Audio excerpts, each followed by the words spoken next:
I, 26 F, had been planning my wedding to my fiancé, Mark, 28 M, for over a year. It was supposed to be the happiest time of my life. My bridal shower was the last big event before the wedding day itself, a day for laughter and love and celebrating with the women who mattered most to me. My mother had gone all out, and the little garden behind her house was filled with pastel balloons and the scent of roses. Friends from college mingled with my cousins, and my bridesmaids kept my glass filled with sparkling cider. Everything felt perfect, almost dreamlike. I was floating on a cloud of happiness, feeling cherished and loved. My Aunt Carol was there, of course. She was my mother's older sister, and she had a way of sucking the air out of any room she entered. My mother had pulled me aside before the guests arrived. "Just be nice to your aunt, Clara," she had whispered, her eyes pleading. "You know how she can be. Please, just for today. No drama." I had promised I would. I always did. For as long as I could remember, the family motto had been, "Don't upset Carol." She was the self-appointed matriarch, the keeper of family standards, and the judge of everyone's life choices. My choice to marry Mark, a kind and steady software engineer from a family with no social standing, was apparently one of her least favorite. Throughout the afternoon, she made her disapproval known in 100 tiny ways. When I mentioned the caterer we'd chosen, she sniffed and said, "I hope they know how to serve a proper meal. Not like that dreadful buffet at Susan's wedding." When my friend complimented my ring, Carol leaned over to inspect it and announced, "A modest stone. I suppose that's sensible, given the circumstances." Each comment was a small paper cut, designed to make me bleed just a little. I smiled through it all, remembering my promise to my mother. I ignored the barbs. I pretended I didn't hear the condescension. I was determined not to let her ruin my day. The time came to open gifts. I sat in a chair my bridesmaids had decorated with white ribbons, a paper plate hat perched on my head. The presents were thoughtful and generous: a set of beautiful wine glasses from my friends, a handmade quilt from Mark's mother, a gift certificate for a cooking class, a hobby Mark and I shared. With each gift, I felt a fresh wave of gratitude. This was real. This life I was building with Mark was real, and it was supported by so much love. I saved the gift from my own mother for last. It was a small, heavy box. I unwrapped it carefully and opened it. Inside, nestled on a bed of velvet, was my grandmother's pearl necklace. It was the one she had worn on her own wedding day. Tears sprang to my eyes. "Mom, it's beautiful," I whispered, my voice thick with emotion. "Thank you." She smiled, her own eyes glistening. "Grandma would have wanted you to have it, sweetie. She loved you so much." It was in that perfect, heartfelt moment that Aunt Carol decided to strike. She stood up from her chair, her back ramrod straight. She cleared her throat, a loud, theatrical sound that cut through the happy chatter. The garden fell silent. Every eye turned to her. She had a strange, triumphant look on her face, like a general about to declare a victory. "This has all been very touching," she began, her voice dripping with false sweetness. "But it is all a complete and utter waste of time." My mother's smile faltered. She looked at her sister, confused. "Carol, what are you talking about?" she asked. Aunt Carol ignored her. Her cold eyes found mine across the lawn. "I have an announcement to make," she said, her voice rising in volume and authority. "This wedding is canceled." The words hung in the air, heavy and poisonous. A collective gasp went through the crowd. My friends stared, their mouths open. My bridesmaids looked at me, then at Carol, then back at me, their faces a mixture of shock and outrage. I just sat there, frozen in my ribbon-covered chair, the pearl necklace feeling cold and heavy in my hand. It felt like a nightmare. The world seemed to slow down, the chirping of the birds in the trees sounding distant and distorted. Canceled? How could she say that? Who was she to say that? My mother was the first to react. She rushed to her sister's side, her hands fluttering nervously. "Carol, for heaven's sake, what is this?" she pleaded in a harsh whisper. Sit down. You're making a scene. I am saving this family from a disaster, Carol declared, loud enough for everyone to hear. I cannot, in good conscience, stand by and watch my niece make the biggest mistake of her life. There are things you people do not know. Things about him. Her gaze flickered toward the gate, where Mark was scheduled to arrive any minute to help me load the gifts into my car. He was going to walk right into this public execution. What things? My maid of honor, Jessica, demanded, stepping forward. Mark is a wonderful person. You don't know him, Carol snapped, dismissing her with a wave of her hand. You don't know what he's capable of. This family will not be disgraced by an alliance with someone of his character. I will not allow it. The word disgraced was a bomb. It implied something terrible, something shameful. Whispers erupted around the garden. My cousins were looking at me with pity. My mother's friends were staring with morbid curiosity. I felt my face flush with a hot, spreading shame. She was doing this on purpose. She was destroying my happiness in front of everyone I cared about, and she was enjoying it. Mark arrived then, right on cue. He came through the side gate with a cheerful smile, holding a bouquet of flowers for me. The smile vanished as he took in the scene. The dead silence. The shocked faces. Me, sitting frozen with tears streaming down my face. My aunt standing like a conquering hero.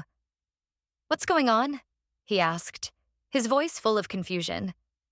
He came to my side and put a hand on my shoulder. Clara, honey, what is it? Aunt Carol turned her venom on him. You should not be here, she said, her voice like ice. You are not welcome here. I have just informed everyone that the wedding is off. Mark stared at her, utterly bewildered. What are you talking about? Who are you to cancel our wedding? I am the head of this family, she said grandly, and I am protecting my niece from you. Protecting her from what? Mark's voice was rising, a protective anger entering his tone. What did I ever do to you? Your lies are catching up with you, Carol said vaguely, a smug little smile playing on her lips. Everyone will know the truth soon enough. She then turned, her performance complete. I have done my duty, she announced to the silent crowd. My conscience is clear. With that, she walked away, marching straight out of the garden gate without a backward glance. A few of our relatives, my Uncle Robert and his wife, my cousin Daniel, the ones who always orbited her, got up and followed her out, their faces grim and loyal. The party was over. The perfect day had been shattered into a million pieces. The remaining guests didn't know what to do. They offered awkward, whispered condolences as they gathered their things and left as quickly as possible. My friends hugged me, promising to call later, their eyes full of fury on my behalf. My mother was weeping, wringing her hands and muttering, I don't understand. I just don't understand. Mark knelt in front of me, his face a mask of concern and rage. Clara, this is insane. What is she talking about? What lies? I don't know. I sobbed, the humiliation finally overwhelming my shock. She's always hated that I was happy. He held me as I cried, my paper plate hat slipping sideways off my head. The beautiful garden felt like a wasteland, littered with the wreckage of what was supposed to be a joyous celebration. As the last of the guests trickled out, my cousin Sophie, Aunt Carol's daughter, came over to me. She was a quiet, gentle person, and she always looked uncomfortable in her mother's imposing shadow. Her eyes were red, and she looked deeply ashamed. Clara, I am so sorry, she whispered, pulling me into a quick, tight hug. I had no idea she was going to do this. She's gone too far this time. She's completely lost her mind. I just nodded, too exhausted to speak. As she pulled away, she pressed something small, cold, and metallic into the palm of my hand, closing my fingers around it. It was a key. Her eyes darted around nervously, making sure no one was watching. Listen to me, she whispered urgently, her voice barely audible. Go to Grandma's house, her old desk in the study. The bottom drawer on the left has a false bottom. You'll know what to do." My heart skipped a beat. Grandma's house had been sitting empty since she passed away a year ago. Aunt Carol was the executor of her estate, and she held all the keys. "Sophie, what is this?" I asked, looking down at the old-fashioned brass key in my hand. "I can't explain now," she said, already backing away. "Mom thinks she has everyone fooled." "She doesn't. Please, just go. And don't tell anyone I gave you this. Especially not your mom. Or mine." She gave me one last look, a mixture of fear and resolve, and then she was gone, hurrying out of the gate to catch up with her mother. I was left standing in the ruins of my bridal shower, a mysterious key clutched in my hand, and 1,000 questions swirling in my mind. After the last of the mess was cleared away, with Mark's stoic help, I went up to my old bedroom in my mother's house. I closed the door and finally looked at the key Sophie had given me. It was heavy, made of ornate brass with a complex, toothy end. It wasn't a house key.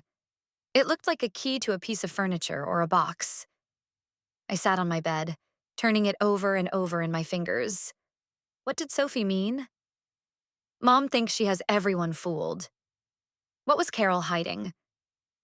And what could possibly be in my grandmother's desk that was so important?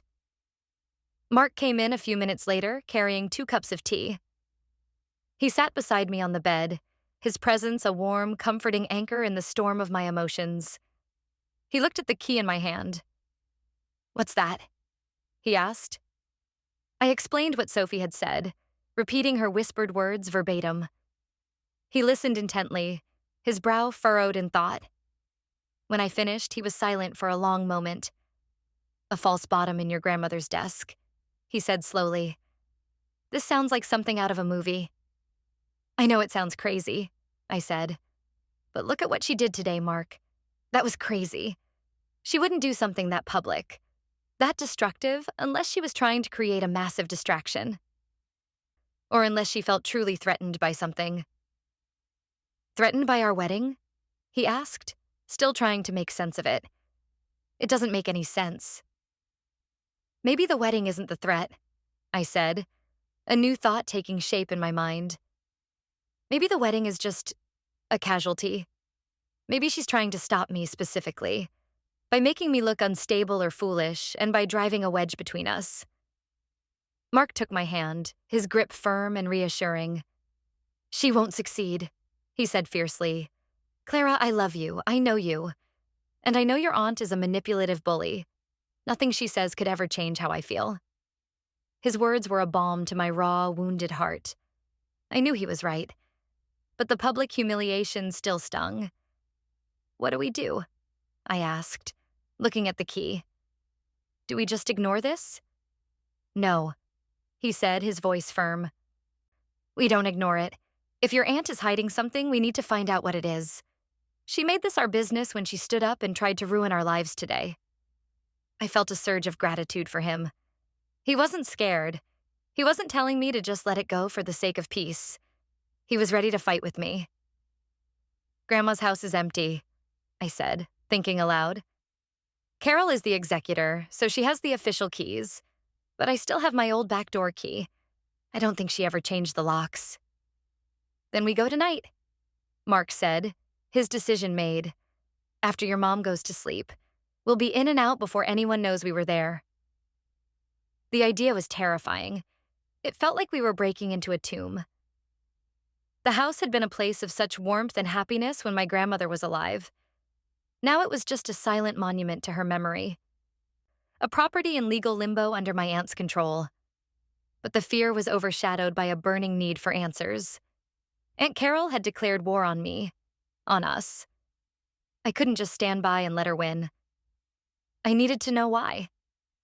My mother went to bed early, emotionally exhausted and armed with a sleeping pill. We waited until we heard the soft click of her bedroom door, and then another hour after that to be safe. We moved through the dark, silent house like spies on a mission. I grabbed a small flashlight from the kitchen drawer. I found my old keychain in the bowl by the door, the one with the little silver cat charm my grandmother had given me. The key to her back door was still on it. My hands were trembling as I picked it up. This felt wrong, sneaking into her house like this. But what Carol had done felt even more wrong. The drive to my grandmother's neighborhood was quiet and tense. We didn't talk much. The streets were empty. The houses dark. It was a 15-minute drive that felt like an hour. I kept replaying the scene in the garden over and over in my head. The look on my aunt's face. The shock on my friends' faces. The hurt in Mark's eyes. Anger began to burn away the shame. How dare she? How dare she use our love and our happiness as a weapon in some secret war I didn't even know was being fought? We parked a block away from the house, just in case any nosy neighbors were still awake. We walked down the quiet sidewalk, the sound of our footsteps seeming unnaturally loud in the stillness of the night. My grandmother's house stood dark and imposing at the end of the cul-de-sac. The rose bushes she had so carefully tended were overgrown, their thorny branches reaching out like skeletal fingers. We crept around to the back of the house, staying in the shadows. I fumbled with the key, my fingers clumsy with nerves. It took me 3 tries to get it into the lock. The bolt slid back with a loud, grating sound that made us both jump. We slipped inside, closing the door softly behind us. The air in the house was stale and cold. It smelled of dust and old memories. I switched on the small flashlight, its narrow beam cutting through the oppressive darkness. The beam landed on the familiar floral wallpaper of the kitchen, the copper pots hanging from their rack above the stove, the little ceramic salt and pepper shakers shaped like Scotty dogs. A wave of grief washed over me. I missed her so much. I could almost hear her voice humming a tune as she baked cookies. "Are you okay?" Mark whispered, his hand finding mine in the dark. "Yeah," I whispered back. "Let's just do this." We made our way through the house to the study.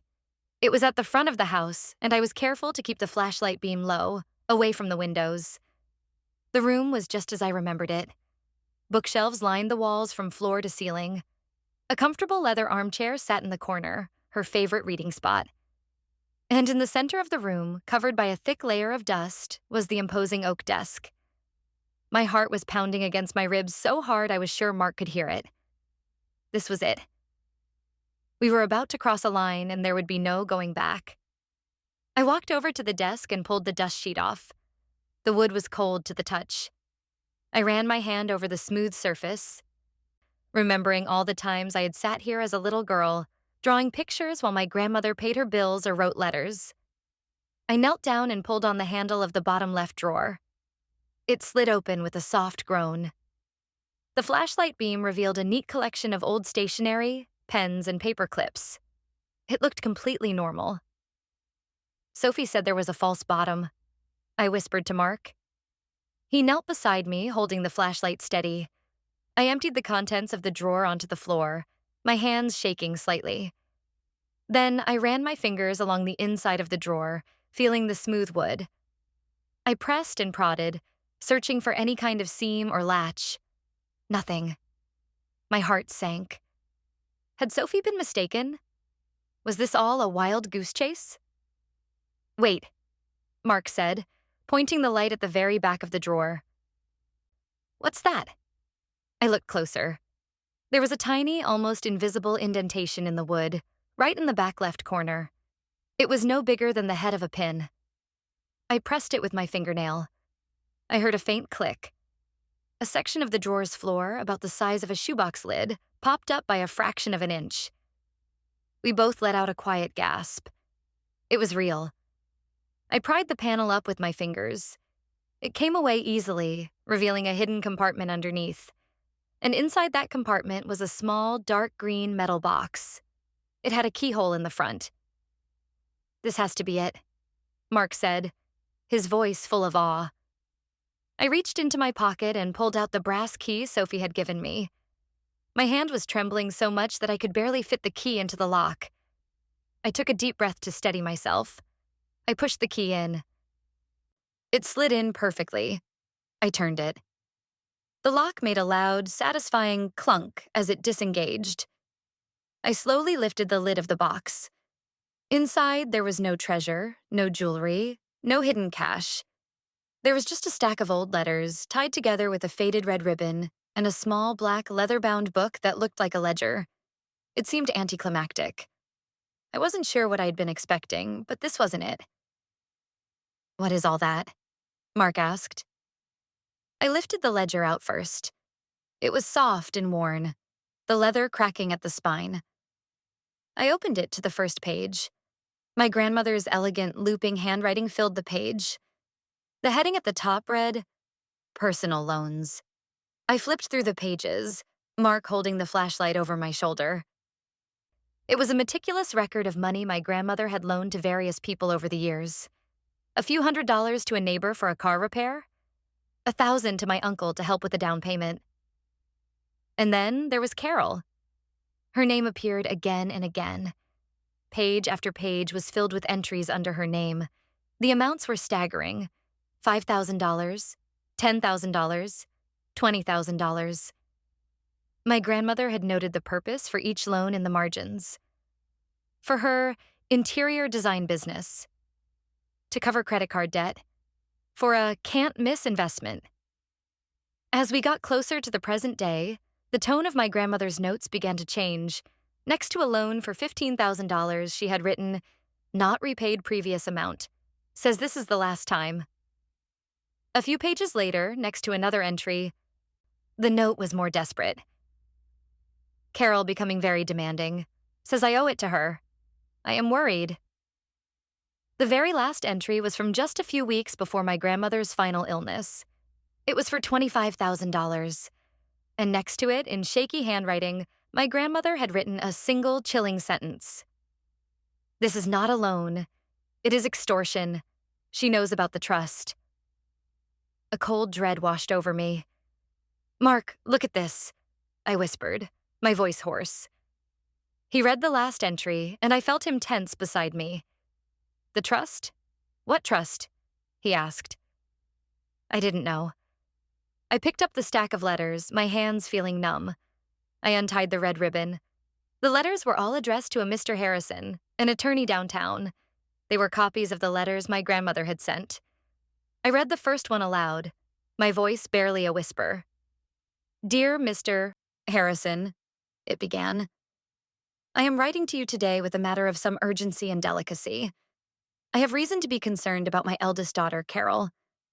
As you know, the trust my late husband established for our grandchildren is to be managed by the executor of my estate. I am beginning to believe that my appointment of Carol to this position was a grave error in judgment." My heart hammered in my chest. A trust for the grandchildren. That meant me, my brother, Sophie, and our other cousins. I kept reading. In letter after letter, my grandmother laid out her fears. She wrote about Carol's constant financial troubles, her sense of entitlement, her manipulative behavior. She detailed how Carol had been pressuring her for money, using emotional blackmail and veiled threats. In one letter, she wrote, "Carol seems to believe that the family's assets are her own personal bank account. She resents any portion of it being designated for others, even for her own sister's children. I fear what she will do when she's in a position of power over the estate." The final letter was the most damning. It was dated just 2 days before she was admitted to the hospital for the last time. "Mr. Harrison," she wrote, "I have made my decision. I want to begin the process of removing Carol as the executor of my will and as the designated trustee. I do not trust her. I believe she will defraud the grandchildren of their rightful inheritance. Please draw up the necessary papers. We must act quickly." But she had run out of time. She had never gotten the chance to sign those papers. And Aunt Carol, the person my grandmother had feared and distrusted so deeply, was now in complete control of her entire estate. And the grandchildren's trust fund. It all clicked into place. The pieces of the puzzle fell together with a sickening thud. Aunt Carol's public takedown at my bridal shower? It wasn't a spontaneous act of malice. It was a calculated move. It wasn't about Mark. It was never about Mark. It was about the money. My wedding, a happy family event, symbolized me becoming a stable, independent adult. An adult who might soon start asking questions about her inheritance. an adult who might challenge her authority. She needed to discredit me. She needed to isolate me. She needed to paint me as a foolish, naive girl making a terrible mistake, someone whose judgment couldn't be trusted. By canceling my wedding in the most dramatic way possible, she was trying to destroy my credibility before I ever had a chance to become a threat to her. The public humiliation was a preemptive strike in a war for my grandmother's legacy. Oh my God, I breathed, the full scope of her treachery hitting me like a physical blow. She's been planning this. Mark put his arm around me. She's a monster, he said, his voice low and hard. Your grandmother knew it. She tried to stop her. We sat there in the dark, silent study for a long time, the letters and the ledger spread out on the floor in the narrow beam of the flashlight. This was so much bigger than a ruined party. This was about years of manipulation, of greed, of betrayal. This was about my grandmother's final wish being ignored. This was about my aunt potentially stealing from her own family. What do we do? I asked, looking up at Mark. His face was grim in the dim light. We don't panic, he said, his voice steady and calm, a rock in my swirling sea of emotions. We have evidence now. We have a starting point. We can't let her get away with this, Clara. For your grandmother's sake and for ours. I nodded, a new sense of resolve hardening inside me. The shame and hurt were still there, but now they were mixed with a cold, clear anger. My aunt had picked a fight with the wrong person. She thought I was a naive little girl she could easily control. She was about to find out how wrong she was. We carefully packed the box, putting the letters and ledger back inside. We replaced the false bottom, put the stationery back in the drawer, and pushed it shut. We put the dust cover back on the desk. We left the house as silently as we had entered, locking the back door behind us. As we walked back to the car, I clutched the metal box to my chest. It wasn't just a box of old papers anymore. It was ammunition, and I was going to use it. The next morning, I woke up feeling like I hadn't slept at all. My head was buzzing with thoughts, plans, and a simmering rage. My phone was a minefield of notifications. There were dozens of text messages. Some were from my friends, full of outrage and support. We love you. Your aunt is a witch. Don't let her get to you. Others were from family members, and they were a mixed bag. My Uncle David, my dad's brother, sent a simple, thinking of you. Call if you need anything. He was a good man, always staying out of my mother's family drama. But then there were the messages from the relatives loyal to Carol. Your aunt is very worried. You should listen to her. I hope you'll reconsider this marriage. Carol only wants what's best. They were already closing ranks around her, reinforcing her narrative. I decided to start with my mother. I found her in the kitchen, staring into a cup of coffee, her face puffy and sad. Morning, I said quietly. She jumped, startled. Oh, Clara, I didn't hear you come down. We need to talk about yesterday, I said, sitting down across from her. She sighed, a long, weary sound. I don't know what to say. I've never seen her like that. To do that in front of everyone? Why do you think she did it? I asked, watching her face carefully. I don't know, she said, shaking her head. She's been saying for weeks that she had a bad feeling about Mark. She thinks he's, I don't know, an opportunist. And you believe that? I asked. My mom looked away, unable to meet my eyes. I think Carol is very protective. She doesn't want to see you get hurt. It was the same old excuse, the same tired justification for Carol's terrible behavior. She's not protective, Mom. She's controlling, and she's a bully. My mom flinched at my harsh tone. Clara, she's your aunt. She's my sister. And she humiliated me in front of all my friends and family. I shot back. She tried to destroy the happiest day of my life. When does that stop being okay? I decided to test the waters. I took a deep breath. Mom, did Grandma ever lend Aunt Carol money? My mother's eyes widened slightly in surprise. She became defensive almost immediately. What does that have to do with anything? That was between them. It's not our business. It just seems strange, I said, pushing gently. Carol always talks about how successful her business is, but I was just wondering, did she ever pay Grandma back? Of course she did, my mom said, a little too quickly. Carol is very responsible with her finances. Your grandmother was just happy to help her out when she was getting started. It was a lie. I knew it was a lie. The ledger in the box upstairs proved it. My own mother was either completely blind to her sister's nature, or she was actively helping her cover it up. I realized in that moment that I couldn't trust her. Not with this. Later that morning, my phone rang. The caller ID read Aunt Carol. My stomach twisted into a knot.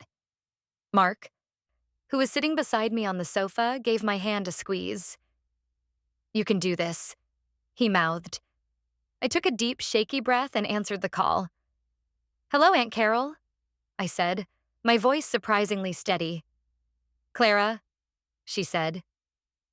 Her tone wasn't angry or apologetic. It was cold, calm, and deeply self-righteous, the voice of someone who believes they have just performed a noble and necessary act. I trust that after you've had some time to reflect, you understand why I had to do what I did. I refused to play her game. No, I don't understand, I said simply.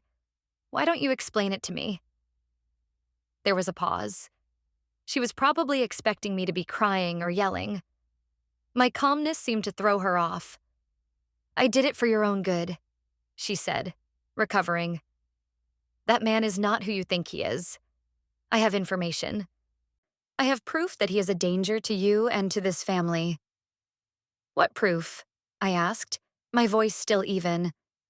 What, specifically, has he done? I'm not going to discuss the sordid details over the phone, she said dismissively. But the proof is undeniable. He has a history of financial instability.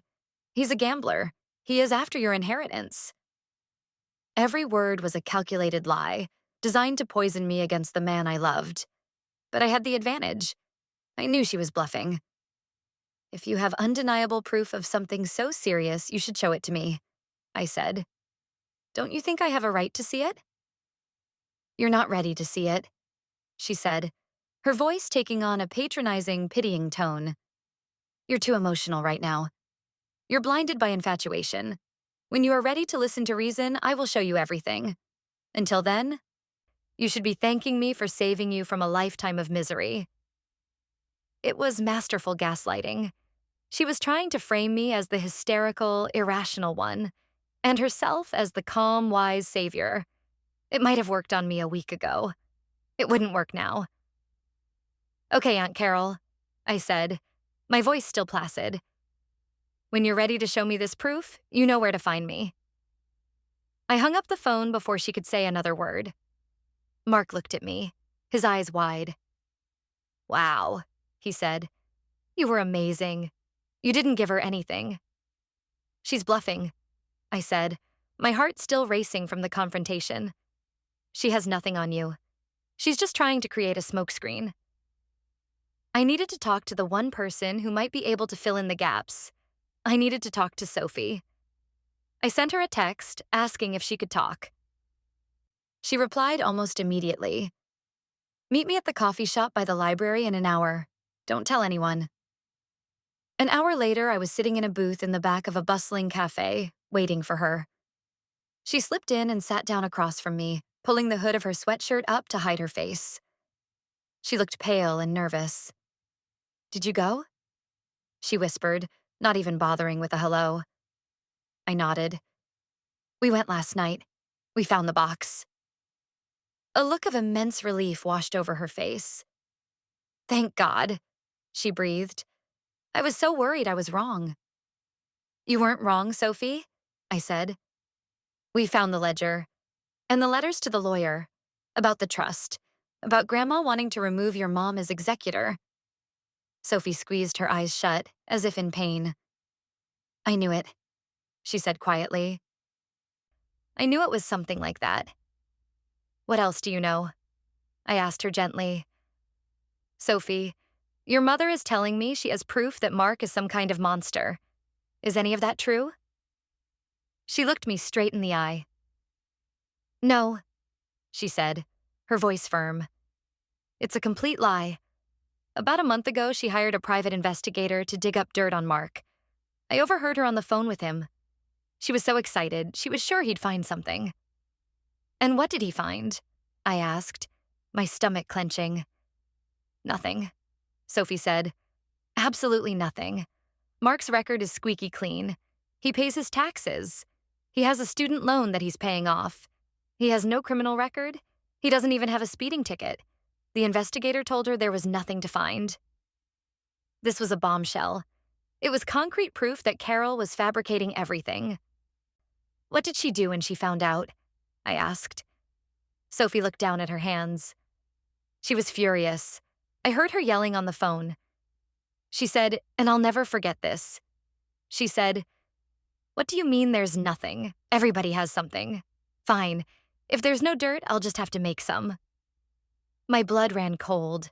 Sophie's confession confirmed my worst fears. This wasn't just a matter of opinion or a misunderstanding.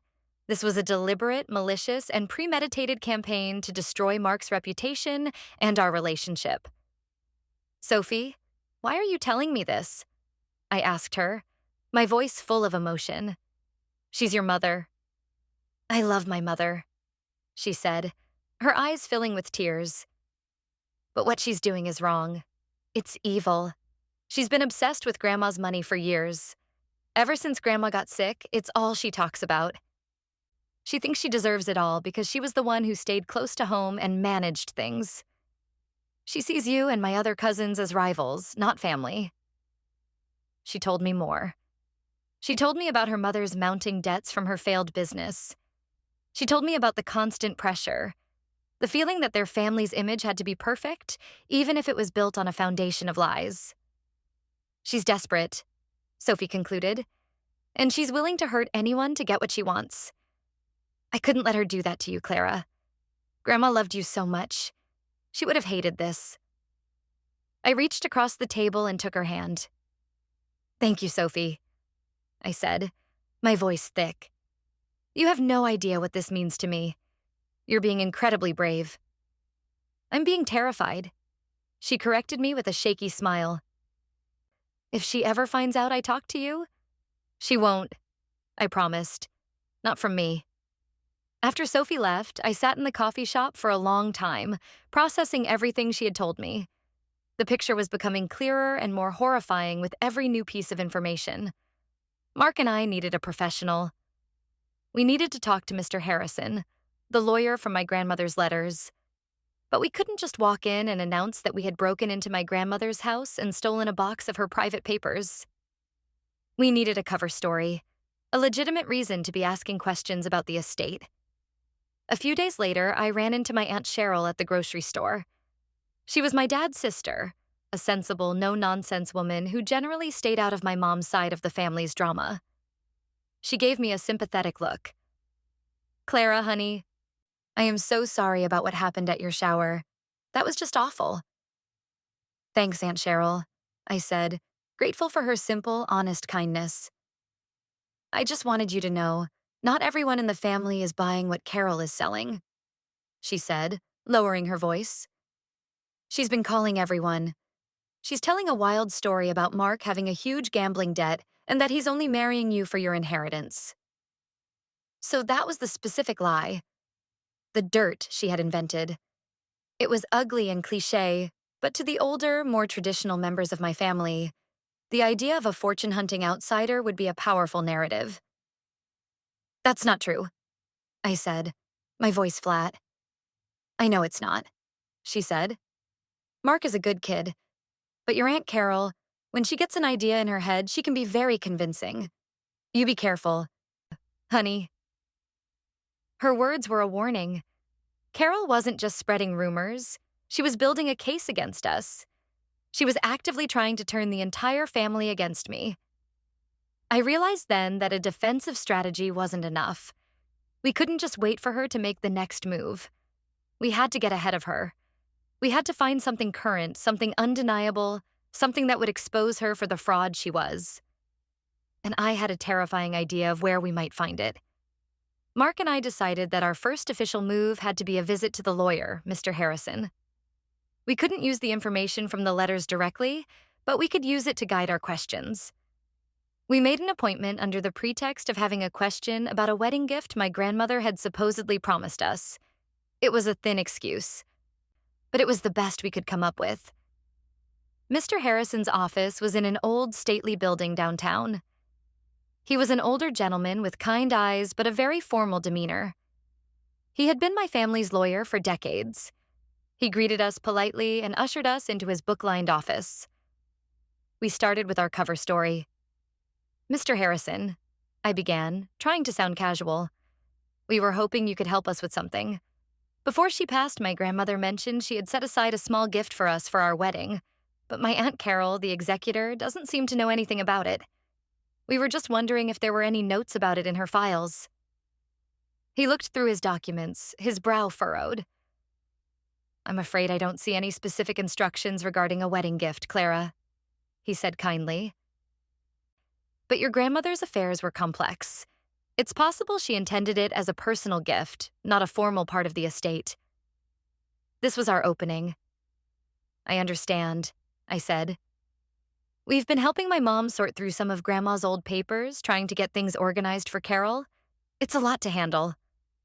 I paused, then added as if it were an afterthought. "In some of her papers, Grandma mentioned a trust she had set up for the grandchildren. We were just curious about how that works." Mr. Harrison's expression shifted. The kind, avuncular lawyer disappeared, replaced by a cautious professional. His face tightened almost imperceptibly. "Yes, the Miller Grandchildren's Trust," he said, his voice now carefully neutral. "Your grandmother and grandfather established it many years ago." "So, what happens with it?" Mark asked. "The terms of the trust are quite specific," Mr. Harrison explained. "The assets are to be managed by the trustee. In this case, the executor of your grandmother's estate, your Aunt Carol, until each beneficiary reaches the age of 30. At that point, their share of the principal is to be distributed to them. Until then, the trustee has discretion to distribute income for educational or health-related expenses." I was 26. My brother was 24. Sophie was 23. Our younger cousins were still in their teens. That meant Carol had sole control over a significant amount of money for years, potentially more than a decade for the youngest. "So, Carol is in complete control?" I asked. "She has a fiduciary duty to act in the best interests of the beneficiaries," he said, the legal terminology sounding like a weak shield. "Your grandmother's instructions were very clear on the matter." He paused, then leaned forward slightly, his expression unreadable. "However," he added, his voice lower now, "I can tell you that your grandmother did contact me shortly before she passed away. She was making some inquiries about the possibility of amending the terms of the executorship. She had some concerns." My heart leaped. This was it. This was confirmation. "What kind of concerns?" I pressed. Mr. Harrison leaned back, his professional mask firmly back in place. "I'm not at liberty to discuss the specifics of my conversations with my client," he said stiffly. "And in any case, she passed away before any formal changes could be made. The original will stand. Your Aunt Carol is the executor." Even though he wouldn't give us the details, his slip was all the confirmation we needed. My grandmother knew Carol was a risk, and she was actively trying to remove her. We thanked Mr. Harrison for his time and left the office. As soon as we were out on the street, I turned to Mark. "Did you hear that? He basically told us Grandma was trying to fire her." "He did," Mark said, his face grim. "And now I'm starting to understand why Carol is so paranoid. She must have suspected that your grandmother was onto her. She might even have known about the letters in that box." The thought was chilling. If Carol knew that evidence of her mother's distrust existed, she would be desperate to make sure it never came to light. Our visit to the lawyer did not go unnoticed. 2 days later, my mother called me and she was hysterical. "Clara, what have you done?" she cried into the phone. I just got off the phone with Carol. She is furious. She said you went to see Mr. Harrison behind her back, that you're trying to contest the will. We were not contesting the will, Mom, I said, trying to stay calm. We just had a question. You don't go to the estate lawyer with questions, she shrieked. You go to the executor. You go to Carol. She is in charge, Clara. Do you want her to cut you out completely? Because that's what will happen if you keep making her angry. You will get nothing. Her panic was so raw, so primal. It was the fear of a person who has been conditioned for a lifetime to appease a tyrant. She wasn't angry at Carol for her lies or her cruelty. She was angry at me for rocking the boat, for daring to challenge the established order. She was terrified of the consequences, not for me, but for herself. The conversation ended with my mother in tears and me feeling more alone than ever. Aunt Carol's next move was to call a family meeting. She sent a group email to everyone. I believe it's time for us all to get together and clear the air regarding the recent unfortunate events, she wrote.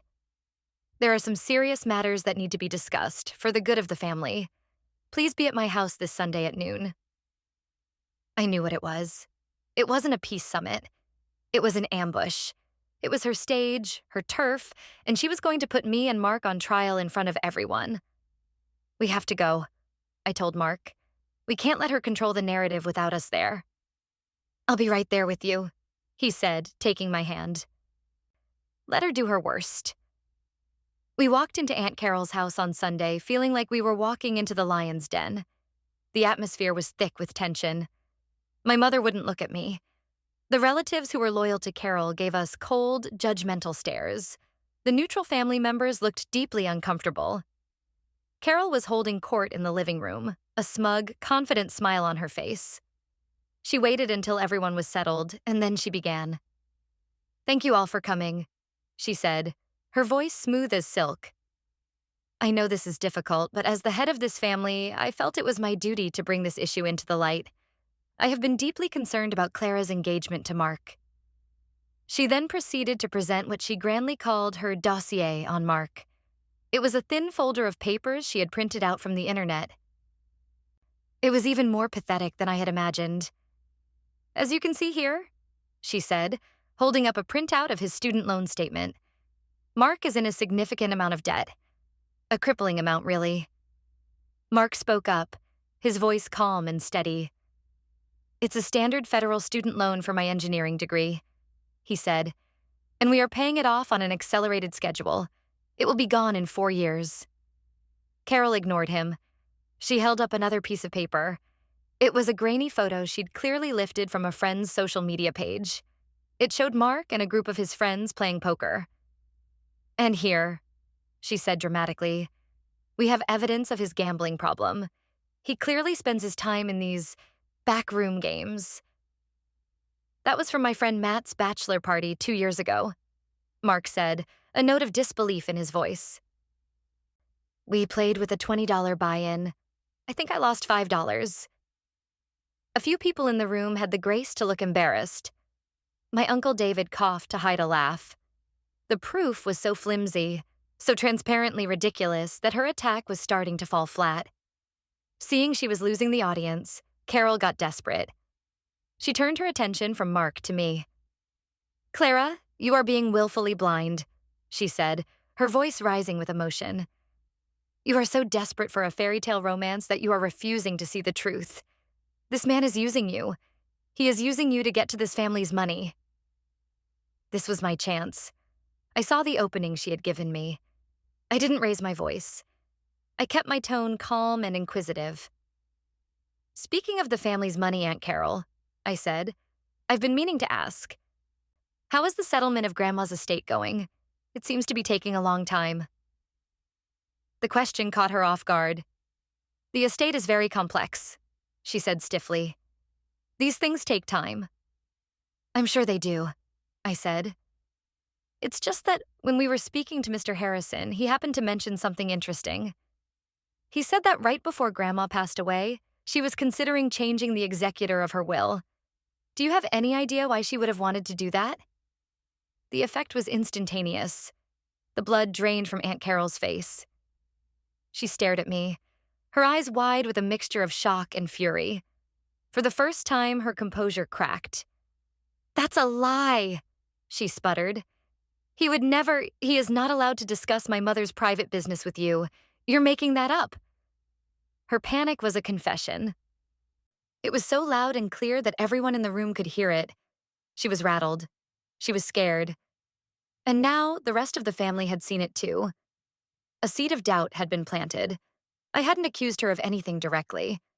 I had simply asked a question, but her reaction had told them everything they needed to know. The meeting broke up soon after that. The ambush had failed. We left her house feeling shaken, but also strangely exhilarated. We had survived her attack, and we had managed to land a blow of our own.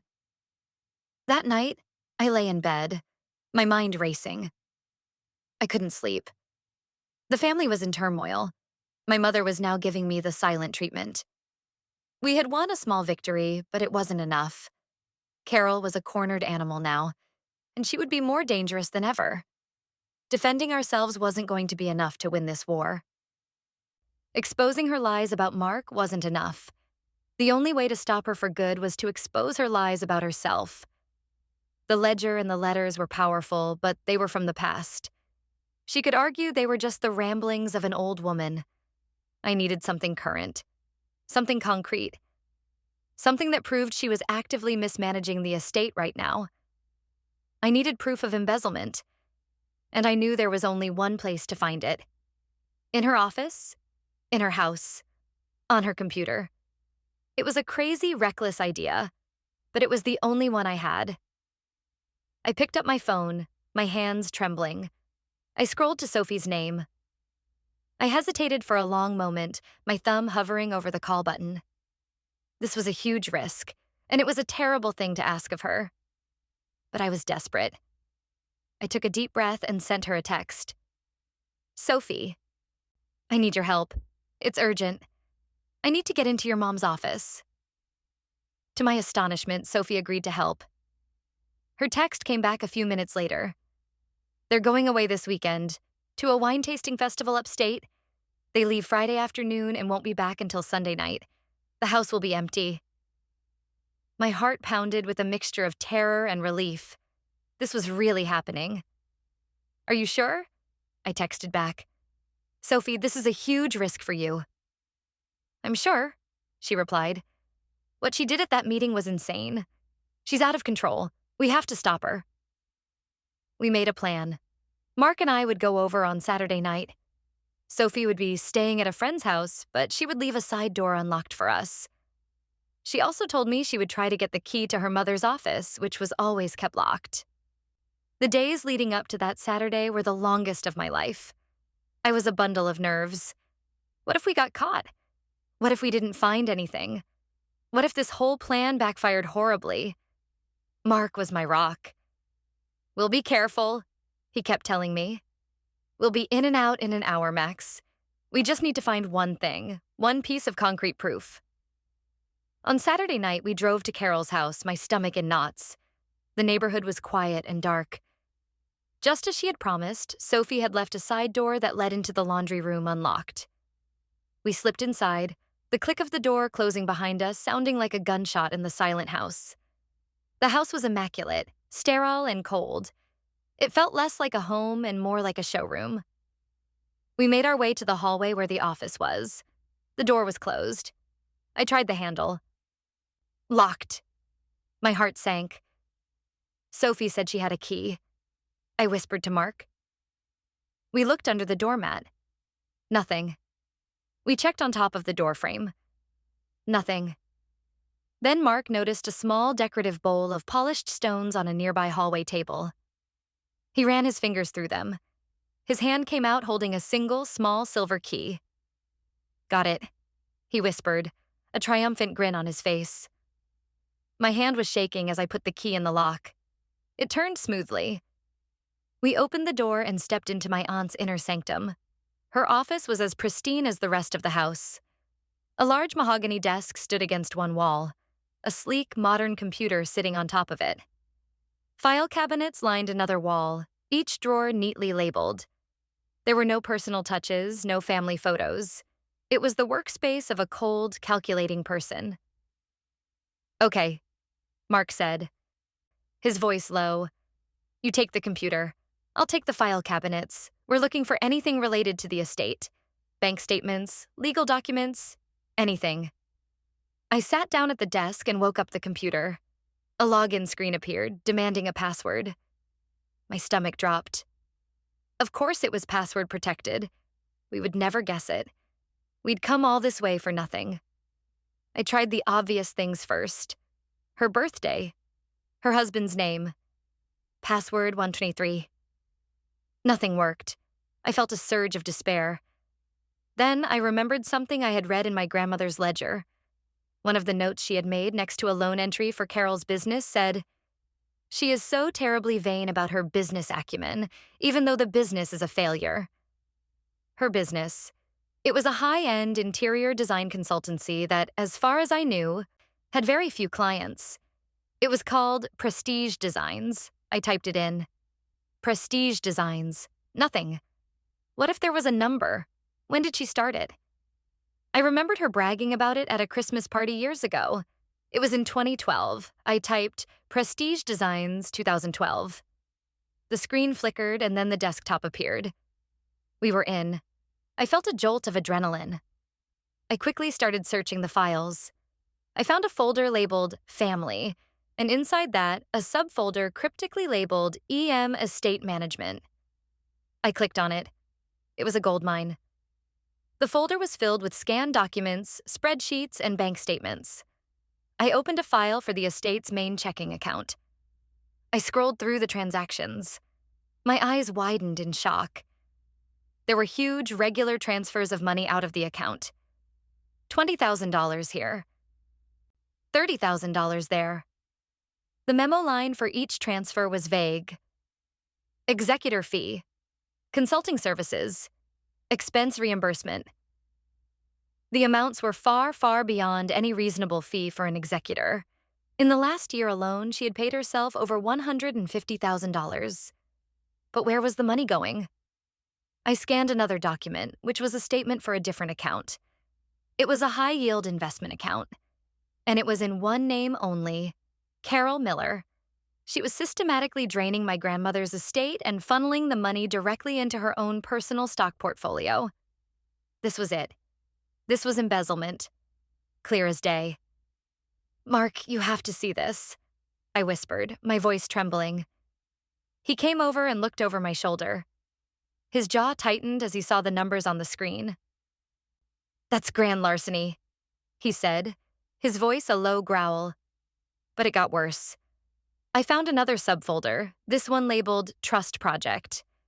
Inside were several draft legal documents.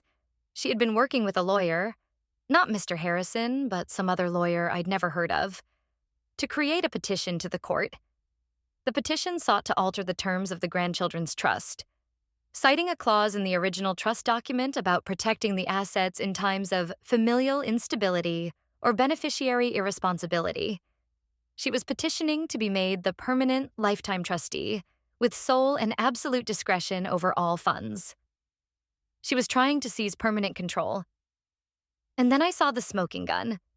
It was a folder of emails between her and this new lawyer. I opened the most recent one. My eyes scanned the words, and I felt sick to my stomach. The incident at the bridal shower should provide the necessary predicate of familial instability, Carol had written to her lawyer. Clara's emotional reaction, combined with the concerning information I have gathered about her fiancé, will paint a clear picture of her as an unstable and irresponsible beneficiary. No one in the family will question me when I take protective measures to secure the trust. The groundwork is laid. We can file the petition next month. It was all there, in black and white. A premeditated, cold-blooded plot. The ruined bridal shower, the lies about Mark, the feigned concern for my well-being. It was all just a carefully constructed piece of theater designed to give her the legal justification she needed to steal our inheritance. This whole nightmare had been orchestrated from the very beginning. Mark came back over from the file cabinets, his face pale. He was holding a folder. I found the physical copies, he said, his voice grim. Bank statements, receipts for the wire transfers. It's all here. My shock gave way to a cold, hard fury. She wasn't just a greedy, manipulative woman. She was a criminal, and she had used my love, my happiness, and my family as props in her disgusting scheme. We have to copy everything, I said, my voice shaking with rage. Everything. We found a USB drive in a desk drawer. I plugged it in and began to copy the entire EM and Trust Project folders. Every email, every bank statement, every draft legal document. Mark used his phone to take clear, high-resolution photos of every single physical document in the folder he had found. We worked quickly, methodically, our shared anger giving us a sharp focus. We were in and out of that office in less than 30 minutes. On the drive home, we were silent for a long time. The USB drive felt heavy in my pocket, a tiny object containing an explosive secret. The full, ugly truth was now undeniable. Aunt Carol was a thief. She was trying to steal from her own mother's estate, from her own nieces and nephews, and she was willing to destroy my life to do it. The game had changed. This was no longer about defending my reputation or salvaging my wedding. This was about justice. It was about protecting my grandmother's legacy. It was about making sure that Aunt Carol faced the consequences of her actions. I didn't know exactly what I was going to do yet, but I knew one thing for sure. I was no longer on the defensive. I was going on the attack, and I would not stop until I had won. For the next 2 days, Mark and I barely slept. We went over the evidence again and again, organizing it, printing it out, making sure we understood every detail. The sheer scale of her deception was breathtaking. She had been planning this for months, maybe even since the day my grandmother died. My first instinct was to go straight to the police. What she had done was a crime. Embezzlement, fraud, defamation. But as I thought about it, I realized that would create a different kind of explosion, one that would tear the family apart in a public and brutal way. My mother would be devastated. Sophie would be caught in the crossfire. It would be a scandal that would scar everyone. There had to be another way. A way to achieve justice without burning the entire family to the ground. My goal wasn't to see my aunt in jail, as satisfying as that might sound. My goal was to get her out of our lives, to remove her power, to protect the estate, and to make her pay back what she had stolen. I needed to expose her, but in a controlled environment. I needed to force a confession and a surrender, not a public trial. I decided to use her own weapon against her. I would call a family meeting. I sent out a group email, just as she had done. I kept it simple and vague. I would like to invite everyone to a meeting at my mother's house this Saturday afternoon, I wrote. There have been a lot of accusations and confusion recently, and I have an important announcement to make about the wedding. I believe it is time to clear things up, once and for all. I made sure to send it to everyone, including Aunt Carol. I knew she wouldn't be able to resist. She would assume I was about to capitulate. She would see it as her final victory lap, a chance to watch me publicly call off my wedding and admit that she had been right all along. She would walk right into my trap. The day of the meeting, my mother's living room was even more tense than Carol's had been the week before. Everyone was there. My aunts, my uncles, my cousins. Carol arrived last, making a grand entrance. She was wearing a crisp white suit, looking regal and triumphant. She sat in the best armchair, the one my dad always called the throne, and surveyed the room with a smug satisfaction. My mom was a nervous wreck, fluttering around and offering people drinks, her eyes pleading with me not to cause another scene. Mark stood quietly by my side, a silent, solid presence. He had the laptop with him, tucked into its case. The USB drive was in my pocket. I waited until everyone was settled. Then I stood up. I took a deep breath, my heart hammering against my ribs. This was it. The moment of truth. Thank you all for coming, I began, my voice clear and steady. The room fell silent. I know the last few weeks have been very difficult for everyone. A lot of very serious and hurtful things have been said, and I wanted to address them directly. I turned to face my aunt.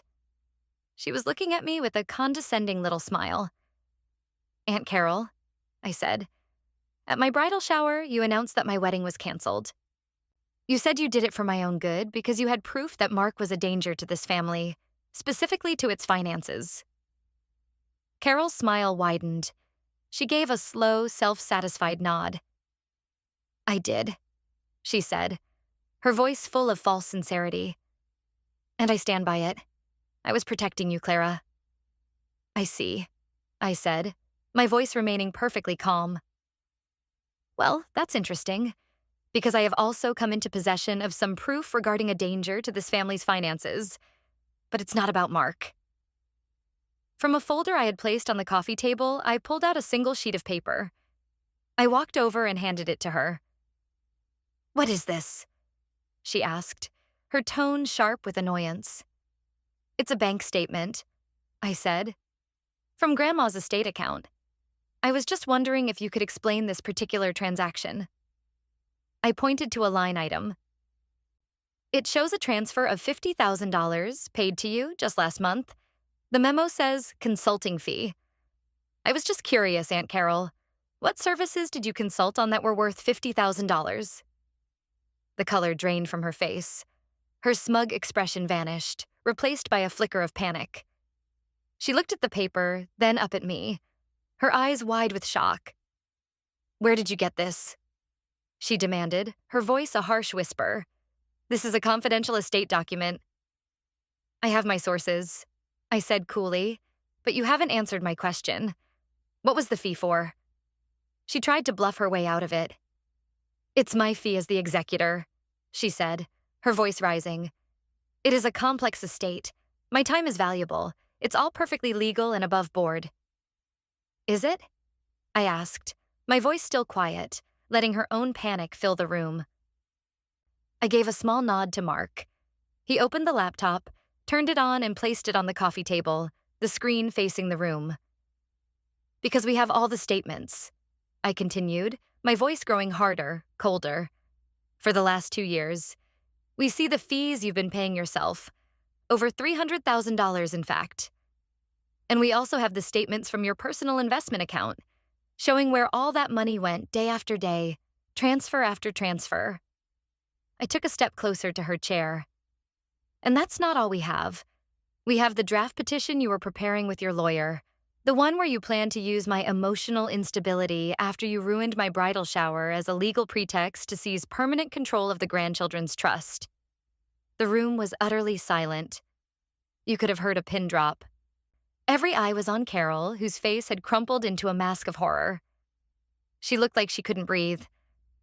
I leaned in, my voice dropping to a near whisper, but it carried in the dead quiet of the room. "And we have the emails, Aunt Carol. We have your emails with that lawyer. Would you like me to read them aloud? Should I start with the one where you discuss hiring a private investigator to find dirt on Mark? Or should I skip to the part where you get angry that he's clean and you write, and I quote, 'If there's no dirt, I'll just have to make some'?" It was over. I knew it in that instant. She was completely and utterly exposed. She looked around the room, her eyes desperately searching for an ally, for someone to defend her. But there was no one. Every face she looked at was filled with shock, with disgust, with betrayal. My Uncle David was staring at her as if he'd never seen her before. Aunt Cheryl was shaking her head slowly in disbelief. And my mother was just weeping, silent tears streaming down her face as she finally saw her sister for who she truly was. Carol collapsed. She didn't faint, but she just seemed to fold in on herself in the chair, all the arrogant, rigid posture gone. She started to sob, not the quiet, remorseful sobs of someone who is sorry, but the loud, ragged, ugly sobs of someone who has been caught and utterly defeated. She tried one last, desperate gambit. She looked at my mother. "Barbara, please," she wailed. "He's put her up to this. Mark, it's his fault. This isn't Clara. She would never—" My mother looked at her sister, her face streaked with tears. And for the first time in her life, she didn't rush to her side. She didn't make excuses. She just looked at her with a profound and bottomless sadness. "How could you, Carol?" she whispered, her voice cracking. "How could you do this to us? To Mother's memory?" That was the final blow. The rejection from her lifelong enabler. Carol's power, built on a lifetime of bullying and manipulation, evaporated in that single moment. She had lost everyone. I stepped back and let the silence hang in the room for a long moment. Then I laid out my terms. My voice was devoid of emotion, as crisp and clear as a legal document. "So here is what is going to happen," I said. "First, you are going to step down as executor of the estate, effective immediately. My mother and I will petition the court to be appointed as co-executors. You will not contest it. Second, you are going to repay every single dollar you stole. We have the exact amount calculated down to the cent. You will sign a legal confession of judgment for that amount. Third, you will not be attending my wedding. In fact, you will not contact me, or Mark, or my mother ever again. We are done with you." I let the words sink in. Then I delivered the ultimatum. "If you refuse to agree to any of these terms, or if you delay in any way, this USB drive," I said, pulling it from my pocket and holding it up for all to see, "which contains copies of everything we found, will be hand-delivered to the district attorney's office. And we will pursue criminal charges for embezzlement, wire fraud, and perjury. The choice is yours." She knew she had no choice. Trapped and exposed, with the entire family as witnesses to her disgrace, she could do nothing but agree. Through her sobs, she nodded her head, a pathetic, broken gesture. The tyrant had fallen. The war was over, and I had won. The days that followed were a blur of legal formalities.